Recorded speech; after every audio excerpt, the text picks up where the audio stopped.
Vamos a buscar la lectura que queremos compartir en el día de hoy. Se encuentra en el Evangelio de Marcos, el capítulo 2, el versículo 23, y leeremos hasta el capítulo 3, el versículo 6. Empezaremos desde Marcos, el capítulo 2, el versículo 23, y terminaremos en el versículo 6 del capítulo 3. Y también vamos a proyectar la lectura.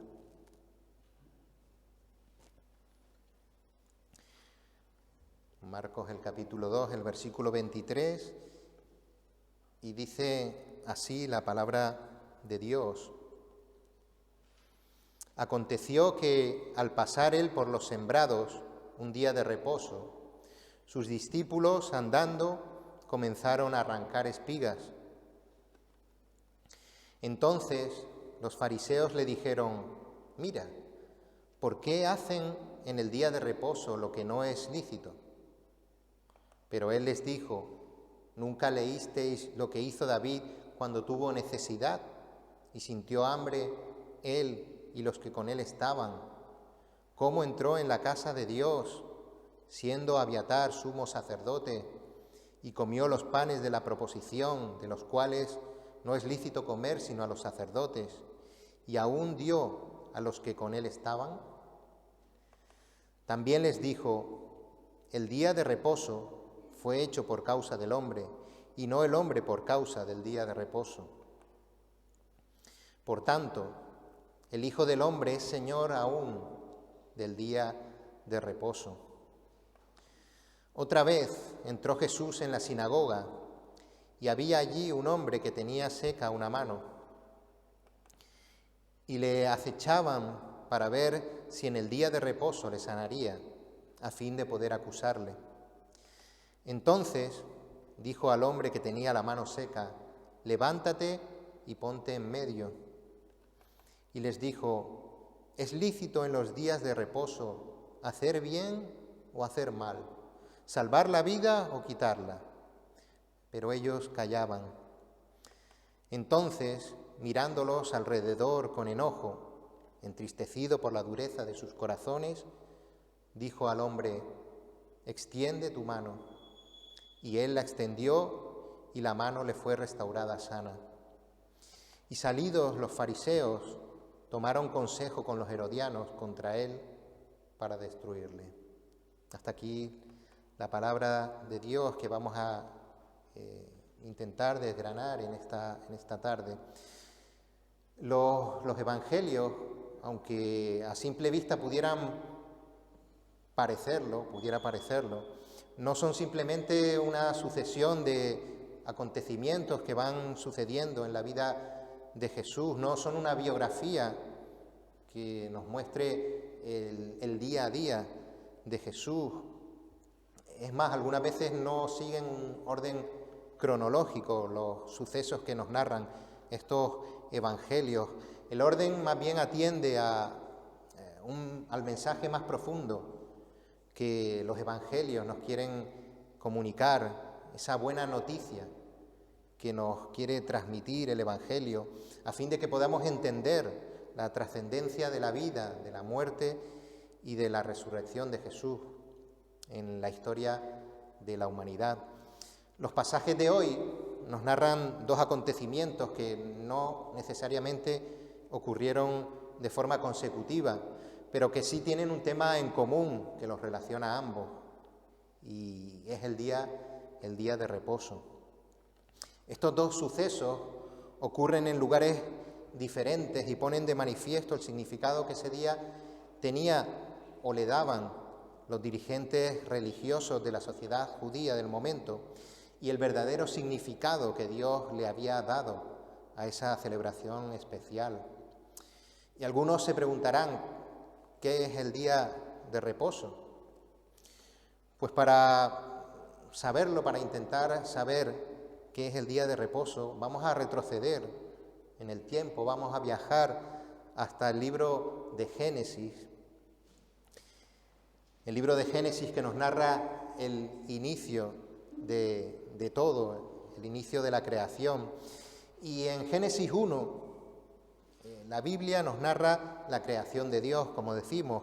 Este capítulo nos va describiendo cómo día tras día Dios fue creando los cielos y la tierra, la luz, la expansión de las aguas, la tierra y los mares, las plantas, el sol y las estrellas, los peces, las aves y todos los animales, y finalmente cómo Dios creó al hombre.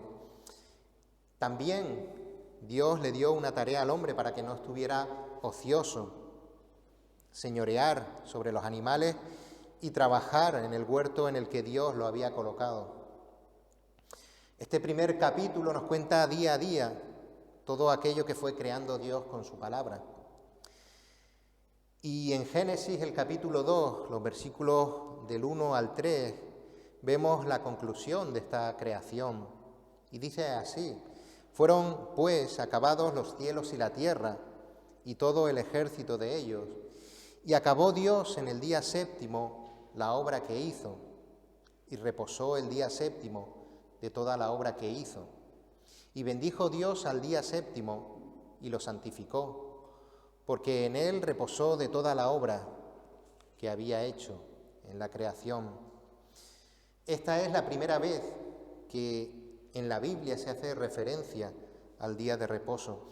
Y pudiera parecer que Dios hizo la creación, que llegó al séptimo día y descansó, y a partir de ahí pues no ha vuelto a hacer nada más. Y no es así, no es así. Es cierto que a partir de ese momento Dios no ha creado no ha hecho ninguna nueva creación, no ha creado ninguna especie de planta o animal nuevo, no ha creado ningún elemento de los que ya existen en la creación, ni ha establecido ninguna nueva ley física de estas leyes que rigen el universo. Pero Dios no se ha quedado en un segundo plano, no se ha quedado simplemente a mirar cómo transcurre el tiempo, no se ha limitado a ser un mero observador. La providencia de Dios ha seguido actuando en la historia de la humanidad. De hecho, el mundo que nos rodea, todas las cosas que nos rodean, se sostienen y funcionan porque Dios las sostiene y las hace funcionar. Y nos podíamos preguntar si Dios necesitaba descansar de la obra que había hecho, el Dios todopoderoso, el Dios que no se cansa, el que creó todas las cosas con el poder de su palabra. ¿Por qué? Entonces vemos aquí que Dios dice que descansó. Dios había estado viendo poco a poco cómo todo lo que creaba era bueno, y en el día séptimo Él aprovechó para deleitarse en su creación.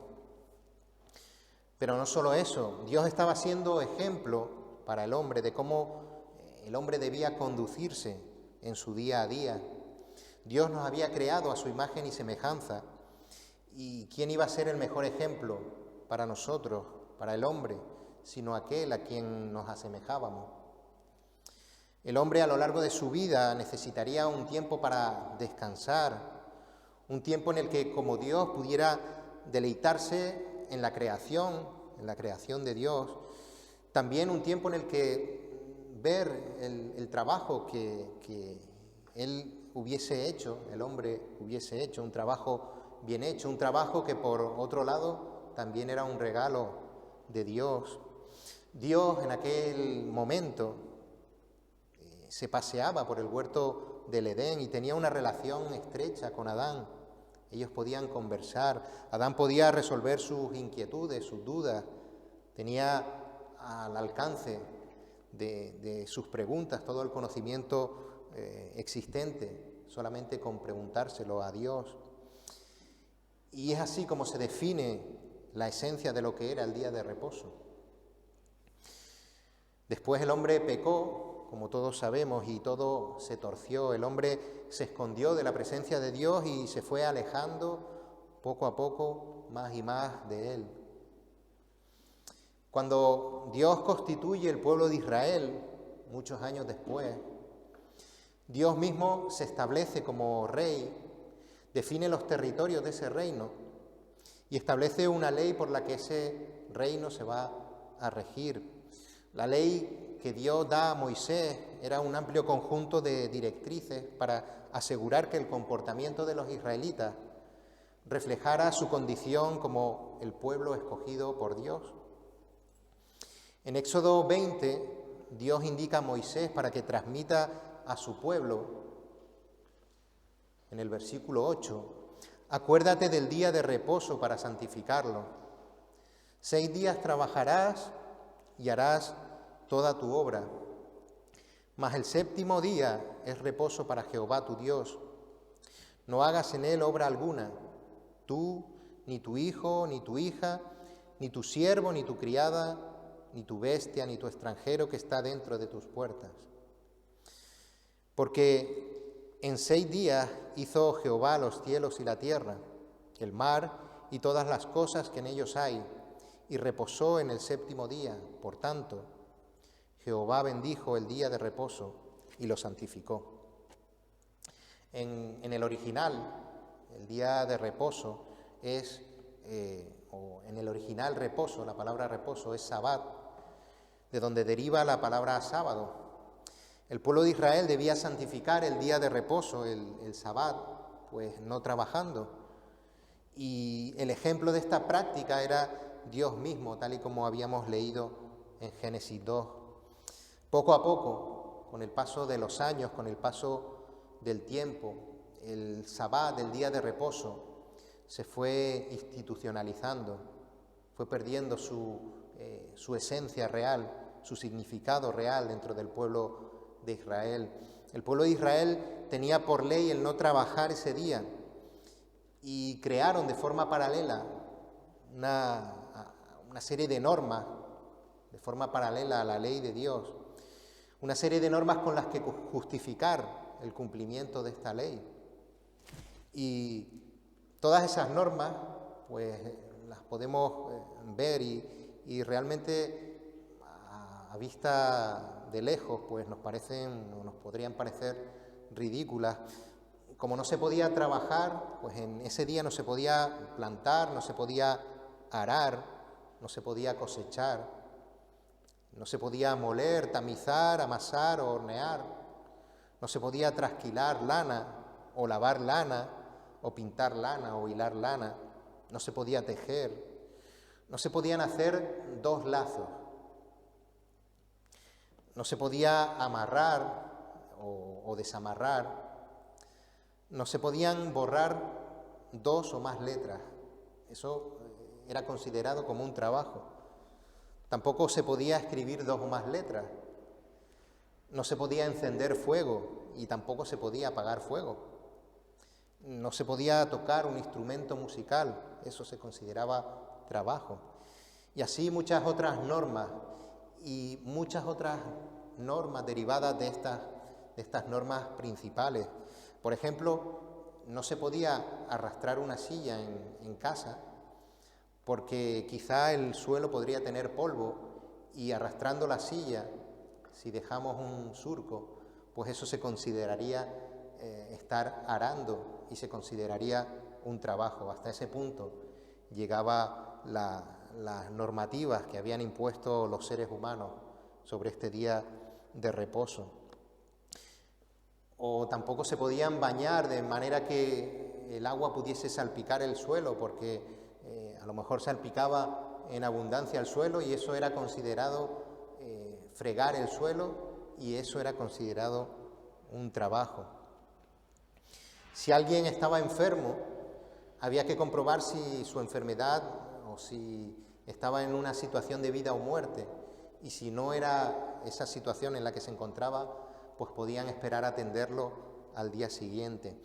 Y una de las cosas que más curiosas era que no podían dar más de 1999 pasos. Si daban 2000 pasos, pues ya se consideraba que estaban trabajando y no estaba permitido. Ellos no tenían los móviles que tenemos nosotros ahora, ni los relojes esos modernos que te cuentan los pasos, tenían que ir contando los pasos y acordándose de los pasos que iban llevando en el día. Si esto es un día de reposo, si podemos considerar que esto es descanso, además, ¿dónde estaba Dios en todas estas normas? No aparece Dios por ningún lado. Y aún en nuestros días existen judíos ortodoxos que pretenden cumplir con todas estas normas a rajatabla. Los ascensores, por ejemplo, en Israel, en la comunidad ortodoxa, que son aquellos que quieren llevar las normas a rajatabla, pues el día de reposo el ascensor para en todos los pisos, porque les está prohibido encender o pulsar el botón, porque se enciende la luz del botón, y está prohibido encender fuego, pues tampoco está permitido encender luz, y por eso pues los ascensores paran en todas las plantas para que puedan subirse y utilizar el ascensor. Es así. En este contexto de legalismo es en el que se dan estos dos sucesos que hemos leído en el texto que tratamos hoy. Uno en la calle, fuera, en la cotidianeidad. El otro, el de los versículos del capítulo 3, en el interior de la sinagoga. Y como decíamos, estos dos sucesos no ocurrieron de forma continuada, no ocurrió uno primero y en el mismo día el otro. Pero sí Marcos los coloca juntos para poder tratar este tema de forma amplia. Versículo 23, que nos narra pues cómo aconteció que al pasar él por los sembrados un día de reposo, sus discípulos andando comenzaron a arrancar espigas. En el pasaje paralelo, en el Evangelio de Mateo, que se encuentra en el capítulo 12 del Evangelio de Mateo, dice que en aquel tiempo iba Jesús por los sembrados en un día de reposo y sus discípulos tuvieron hambre y comenzaron a arrancar espigas y a comer. Y Lucas completa este pasaje diciendo: sus discípulos arrancaban espigas y comían, restregándolas con las manos. Ellos estaban en necesidad, tenían hambre, y debía ser un hambre profunda que no pudieron esperar a llegar a algún lugar y poder comer. Y simplemente pues arrancaron unas cuantas espigas, las que les cabían en la mano, y las restregaban en la mano para quitarles la cáscara y poderlas comer. Nada más. Pero ellos con eso no estaban haciendo nada indebido, no estaban robando. De hecho, la palabra misma en Deuteronomio, el capítulo 23, el versículo 25, dice: cuando entres en la mies de tu prójimo, la mies es el sembrado, podrás arrancar espigas con tu mano, mas no aplicarás hoz a la mies de tu prójimo. Y es lógico, ¿no? Si vas con una hoz y coges un puñado, pues si lo arrancas, los que van con la hoz son los que van a trabajar y a cosechar ese trigo. Pero si simplemente coges un puñado porque tienes una necesidad de comer, pues la ley de Dios lo permitía. Era un hecho puntual que se estaba dando. Arrancaron algunos granos para comer, pero los fariseos, que verdaderamente lo que estaban pensando era en acusar de alguna forma tanto a Jesús y a Jesús a través de sus discípulos también, pues veían realmente peligrar ese castillo de normas morales en los que ellos sustentaban sus vidas, en los que ellos argumentaban sus vidas, y acechaban a Jesús para poderle acusar de cualquier cosa. Y lo intentaban pues queriendo hacer ilícito lo que era lícito, como veíamos que estaba permitido. Y eso sí, acechaban a Jesús, pues seguramente irían escondidos en ese sembrado para ver si Jesús hacía algo con lo cual poder acusarle, y seguramente irían contando los pasos que iban dando para no pasarse de los 1999 pasos. La transgresión de los discípulos no era hacia la ley de Dios, sino hacia las normas de estos fariseos, que consideraban que recogiendo el grano estaban cosechando, que al quitar la cáscara estaban también trabajando, que al separar el grano de la cáscara estaban aventando el trigo y que todo en su conjunto era preparar comida. Por lo tanto, pues también estaban realizando otro trabajo, ¿no? Nos parece absurdo, ¿verdad?, que lleguen hasta esa exageración en lo que eran las normas que ellos tenían. Y quizá cualquiera podríamos argumentar con cualquier argumento, pues esa defensa que podríamos hacer de los discípulos y de que pudieran comer de esa manera. Pero Jesús es nuestro ejemplo también en este sentido, y en el sentido de que frente a todas las acusaciones que él recibía, siempre acudía a la palabra para apoyar sus argumentos. Lo hizo con Satanás cuando él estuvo en el desierto, y lo hizo con los fariseos en muchas otras ocasiones en las que los fariseos buscaban acusar a Jesús. Y de esta manera no solamente defendía sus actos, o los actos de sus discípulos, sino que ponía en evidencia a aquellos líderes religiosos que, queriendo aparentar conocimiento de la palabra y obediencia a Dios, en realidad no lo estaban haciendo así, no tenían ese conocimiento de la palabra, sino que simplemente eran fachada delante del resto. Les dice Jesús: ¿nunca leísteis lo que hizo David? Y con esta pregunta les está poniendo en evidencia. O sea, ¿no leísteis, no sabéis que la palabra habla de esto que le sucedió al rey David en esa situación? El gran rey David, que en una situación de necesidad, pues pudieron comer él y los que le acompañaban del pan de la proposición, el pan del que solamente pueden comer los sacerdotes.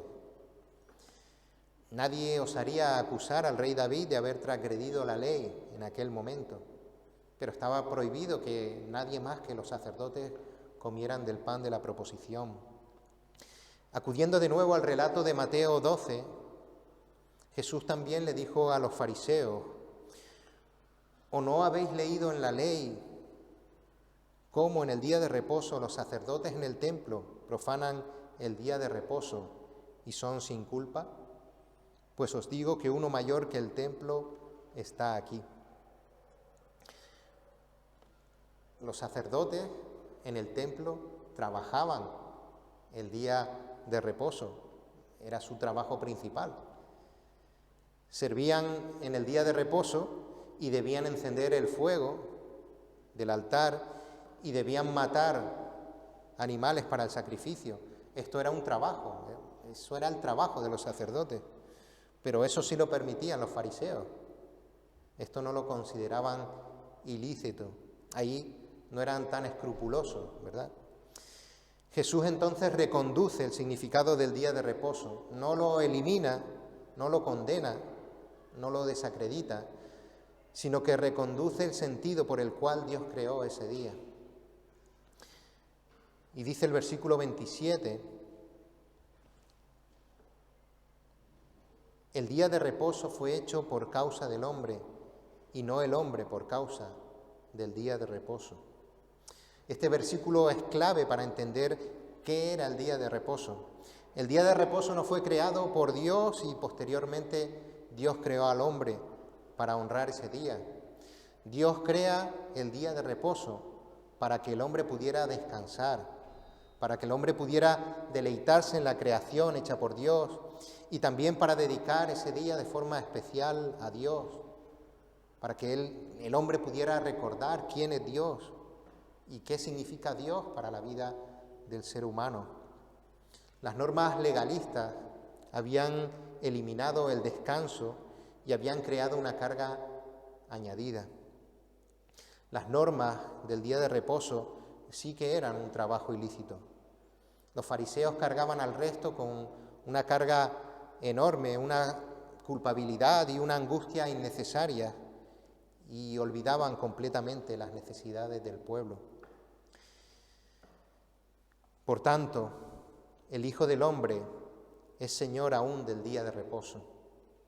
Este es el golpe definitivo de Cristo delante de aquellos falsos legalistas, de aquellos fariseos legalistas, con esta arrolladora frase de Jesús: aquel que es mayor que el templo, como también leíamos en Mateo, el Hijo del Hombre, estaba manifestando quién era Él. Algunos argumentan, sin argumentos, que Jesús nunca dijo que era Dios, que tú lees la Biblia y Jesús nunca dijo yo soy Dios, pero con esta frase estaba diciendo que Él era Dios, Él era el Señor del día de reposo. Dios creó el día de reposo, Dios es el Señor del día de reposo, y con esa autoridad divina que posee Cristo es con la que define el verdadero significado del día de reposo, que es la misericordia y la compasión por las personas, lo que está por encima de las normas humanas. Los fariseos con sus normas se habían apoderado, habían robado el día de reposo para ellos, y Jesús tuvo que declarar quién seguía siendo el Señor del día de reposo, quién tenía la autoridad no solo sobre el día de reposo, sino sobre todas las cosas. Esto se convirtió en un añadido, una piedra más para la bolsita del odio que estaban reuniendo los fariseos en contra de Jesús. El segundo pasaje que leíamos en el capítulo 3 complementa al primero. Los fariseos sabían que la misericordia de Jesús era indomable, era incontenible. No podían pararlo en ese sentido. Jesús no podía pasar al lado de las personas sin sentir compasión, sin involucrarse en las dificultades y los sufrimientos de las personas. Y ese es nuestro Dios. Aunque algunos piensen que es un Dios indiferente, Él está continuamente manifestando su gracia y su misericordia en nuestras vidas. En la sinagoga se daban todas las condiciones. Un hombre enfermo era el mejor cebo para un Jesús misericordioso. Y es impactante leer que el delito con el que los fariseos pretendían acusar a Jesús iba a ser el de sanar a un hombre. Vemos que Jesús no se esconde. Él mismo toma la iniciativa y pone al enfermo en el centro de la sinagoga, a la vista de todos, para plantear con esa pregunta que él hace, que la compasión y la misericordia estaba por encima de las normas humanas. Los fariseos se apoyaban en sus prácticas, en sus ritos, en sus acciones, dando apariencia externa de piedad, pero albergando en sus corazones el odio y la envidia contra Dios. El interior de estos fariseos estaba vacío y por eso callaban, porque no tenían ningún argumento. ¿Qué argumento tienen las obras de la ley contra la verdad de Dios? Ningún argumento. Jesús aprovechó ese día de reposo para hacer el bien, para ayudar a un enfermo, y los fariseos, por el contrario, terminaron el día planificando el mal, planificando el asesinato de Jesús, y lo hicieron juntándose con los seguidores del rey Herodes. Y es curioso porque los fariseos y los herodianos de los que habla el texto, pues eran totalmente opuestos, tenían ideas totalmente opuestas y se pusieron de acuerdo en una cosa, en buscar cómo asesinar a Jesús, en llevarlo a la muerte.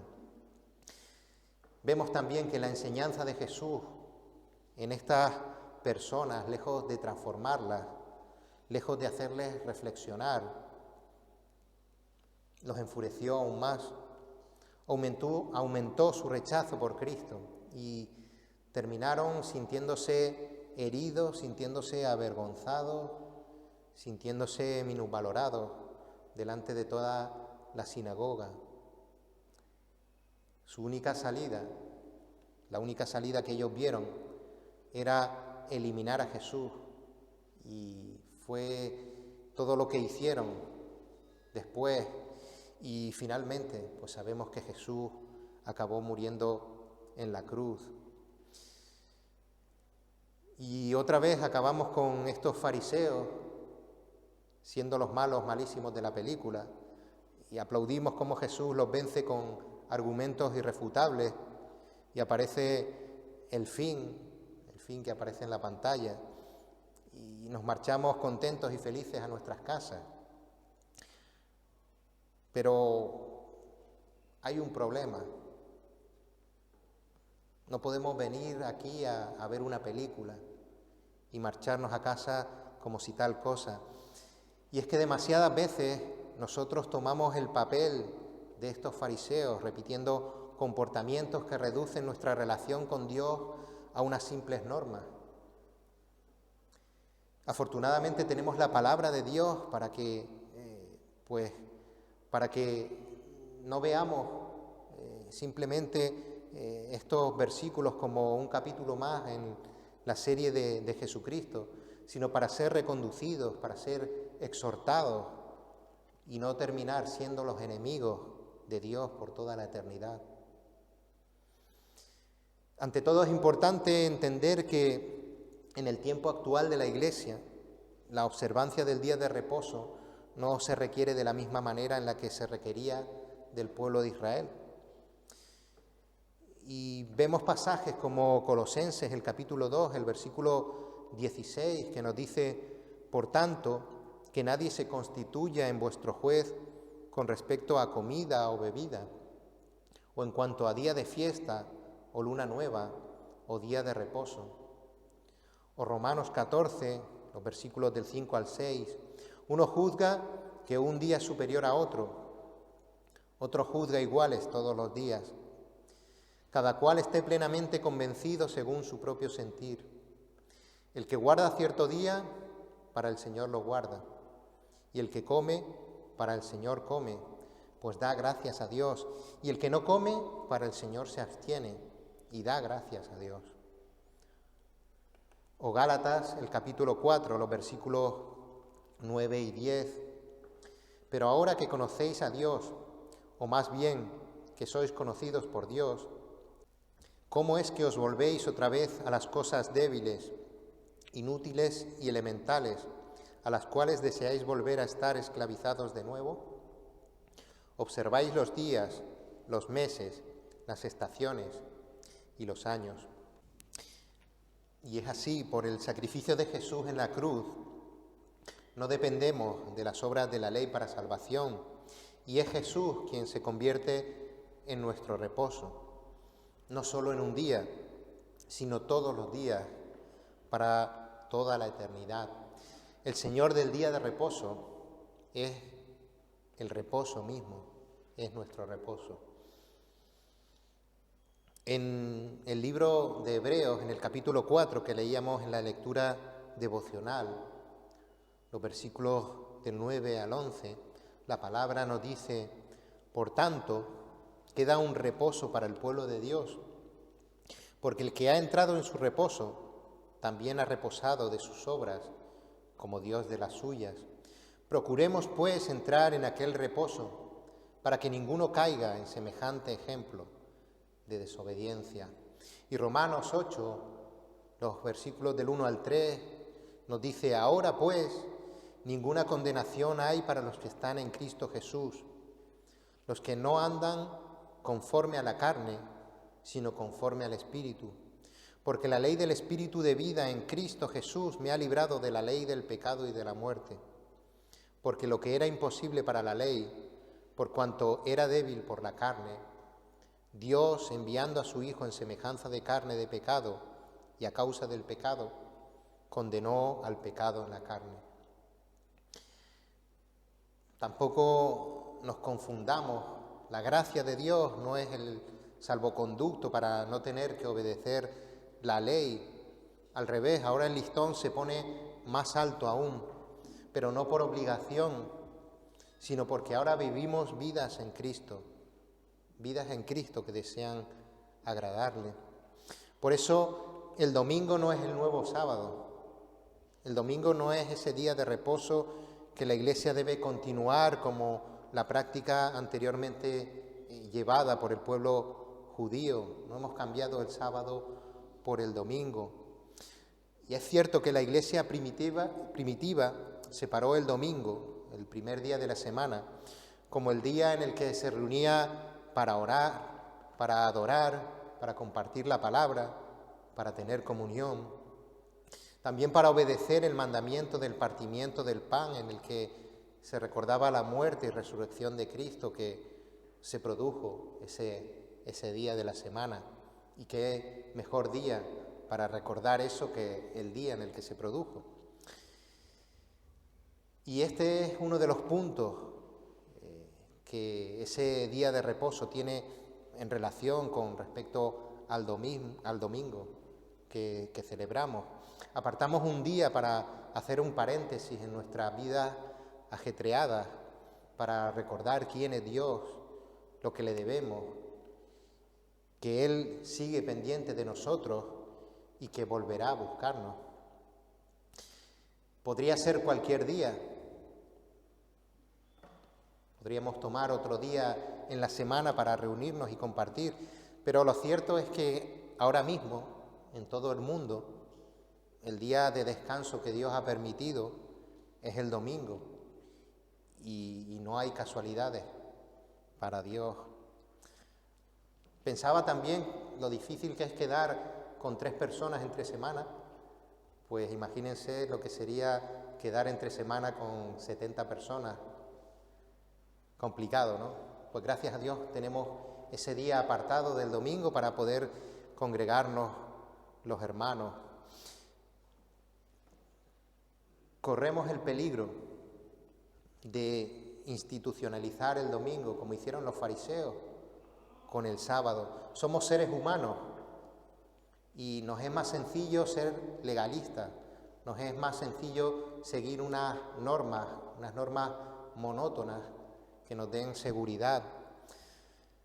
Estar sujetos a normas que, aunque sean duras de cumplir, finalmente pueden ser cumplidas, pues nos lleva a pensar que una vez que hemos cumplido esas normas, estamos a bien con Dios, estamos justificados delante de Dios.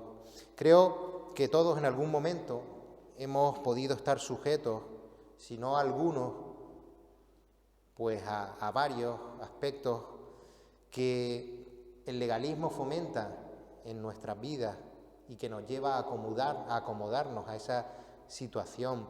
El legalismo fomenta primeramente el servilismo.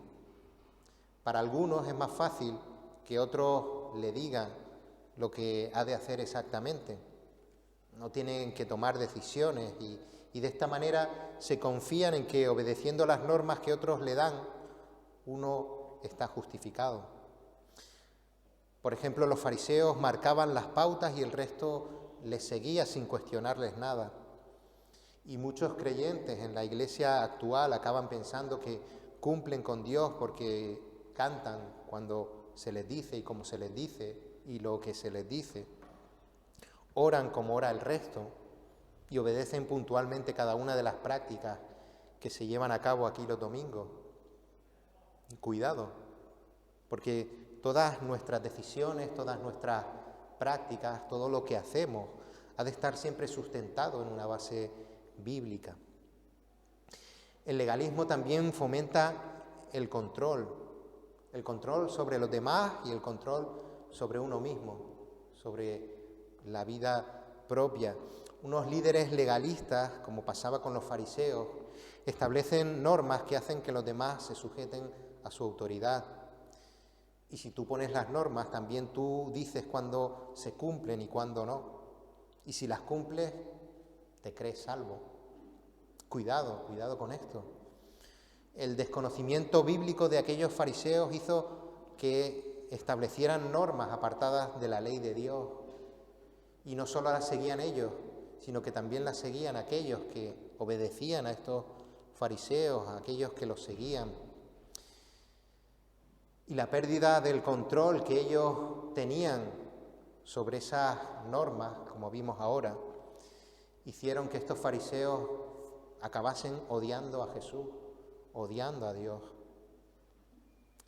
Cuando aquellos que sustenten su confianza en ser más cumplidores que el resto, pues estén tranquilos en esa manera, cuidado.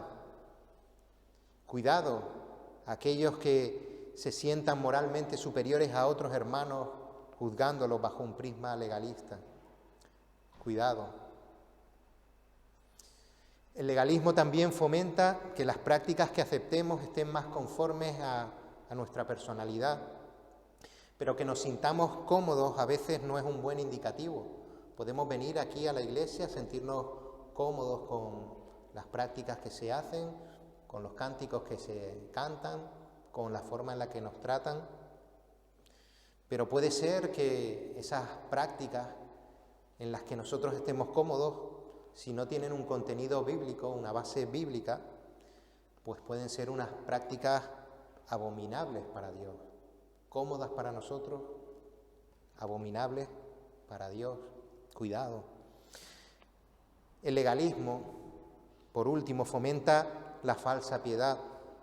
Cumplir con las normas, cumplir con los ritos es una forma de mostrar a los demás cuán piadosos somos. Nos podemos subir aquí a predicar, nos subimos aquí a cantar, oramos de forma elocuente, estamos puntuales en el culto, pero que los demás puedan pensar que por lo que nos ven hacer somos personas piadosas, puede estar ocultando vidas vacías. Y no estoy hablando de los fariseos, estoy hablando de nosotros. Y eso nos puede llevar a confiarnos en que si los demás nos ven piadosos, nuestra vida está correcta. Si venimos aquí a la iglesia, nuestra vida está correcta. Por eso, asistir los domingos no te garantiza la salvación. Venir aquí los domingos no nos garantiza la salvación. La salvación está en Cristo Jesús. Y si no lo conocemos, venir aquí no nos sirve para nada. Y lo digo a los amigos que nos visitan desde hace tiempo. No os confiéis en que venir solamente pues os permite estar en paz con Dios, no es así. Si todavía no os habéis entregado a Cristo Jesús, aún sois sus enemigos. Clamad a Él para que Él os dé el don de la fe y podáis conocerlo. Por último, el descanso es necesario. El descanso es necesario. Necesitamos parar, necesitamos reflexionar, necesitamos ver qué es lo que sucede en nuestra vida y si realmente es la voluntad de Dios la que se está cumpliendo en ella o es nuestra voluntad que hemos disfrazado de voluntad de Dios, engañándonos a nosotros mismos. Necesitamos observar lo que Dios hace en nuestra vida para darle gracias por todo lo que hace en nuestra vida. El domingo es un buen día para ello. No es necesario que estemos en el culto desde las 10 de la mañana, no es necesario que hagamos un culto que dure desde las 10 de la mañana hasta las 9 de la noche. Podemos meditar de lo que hemos oído en la predicación después en casa. Podemos salir a la calle después de haber escuchado esa predicación y orar al Señor dándole gracias por cómo Él sigue enseñándonos. O podemos estar en el campo y darle gracias al Señor por todo lo que aprendemos de Él. También necesitamos dedicarle tiempo a nuestra familia. Las semanas de trabajo que podemos llevar no nos permiten parar en ni un momento y compartir del Señor con ellos. El domingo es un buen día para ello. Compartimos tiempo en la iglesia y también podemos compartir y hablar del Señor con nuestra familia. Algunos se puede preguntar después de esto, entonces, ¿es obligatorio venir el domingo o no lo es? Y yo les digo que no es una obligación, que es una bendición. Y como tal lo deberíamos entender. Los creyentes, aquellos que han sido rescatados por Cristo, aquellos que son el templo del Espíritu Santo, deberían estar el domingo, pues les deberían quemar las sábanas, deseando venir a glorificar a Dios, o cuando recibiesen la llamada semanal para que les dijeran la hora, pues deberían estar agradecidos por poder venir, por poder asistir a este lugar, estar abierto y poder congregarnos con los hermanos. Y si reciben una segunda llamada diciéndoles que tienen que cambiarse de culto, pues también darle gracias a Dios por poder venir y alabar su nombre a la hora que sea. ¿Podríamos ir a otro lugar ese día? ¿Y por qué íbamos a querer estar en otro lugar ese día? ¿Por qué íbamos a preferir estar en otro lugar antes que estar aquí escuchando la palabra de Dios y compartiéndola con los hermanos? ¿Por qué íbamos a preferir estar haciendo cualquier otra cosa en vez de cantar al Dios al que amamos, junto con los hermanos a los que también amamos? No es una obligación, es una bendición. Y así también lo han de ver aquellos que nos visitan. No estamos aquí obligados, no nos traen a rastras. Alguna vez me trajeron a mí a rastras, eso es verdad. Ya no, venimos porque es una bendición y queremos compartir este tiempo con los hermanos. Ya tenemos marcado el domingo en nuestras agendas de forma prioritaria. El culto es lo prioritario y después, si hay hueco, pues podremos asistir a otros lugares, pero tenemos ese tiempo guardado el domingo. Así también se lo transmitimos a los familiares y a los amigos. Esto no es una reunión más, no es el domingo voy al cine, voy a hacer una carrera, no. Esto es diferente. Pero también es una necesidad. Es una necesidad para el creyente.